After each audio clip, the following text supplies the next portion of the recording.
12ই December 2025 খুলতে চলেছে 12-12 portal. কিছুদিন আগেই 11-11 পোর্টাল গেল, আমরা সবাই তার ভালোভাবে ব্যবহার করেছি। এখন যে 12-12 পোর্টাল খুলছে, যদি নিউমেরিক্যালি অ্যাড অন করি সেক্ষেত্রে আসছে নাম্বার 6। নাম্বার 6 হচ্ছে মা লক্ষ্মীর নাম্বার। আপনি যদি চান আপনার ভাগ্যে লক্ষ্মী প্রাপ্তি ঘটুক, সেক্ষেত্রে আপনি কি করবেন?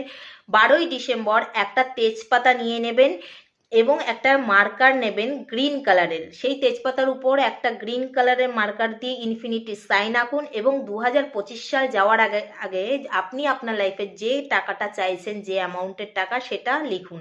I attract 1 lakhs money in December 2025। এমন অ্যামাউন্ট লিখবেন যেটা আপনার পক্ষে পাওয়া সহজলভ্য হবে। এমন কোনো দুষ্প্রাপ্য অ্যামাউন্ট লিখবেন না। এটা করবেন সকাল 12টা বেজে 12 মিনিটে অথবা রাত্রি 12টা বেজে 12 মিনিটে। লেখার পরে তার উপরে একটু আতর ঘষে দেবেন, তার উপরে দারুচিনির গুঁড়ো ছড়িয়ে দিয়ে 2টো লবঙ্গ এবং 2টো এলাচ দিয়ে যে কোনো পাত্রে, সেটা মাটির পাত্র হোক, কাচের পাত্র অথবা যে কোনো পাত্রে, সেই বে লিফটাকে জ্বালিয়ে দিয়ে তার যে ছাইটা পাবেন সেটা ইউনিভার্সে উড়িয়ে দিন। আপনার ভাগ্যের লক্ষ্মীর দরজা খুলে যাবে। রাধে রাধে।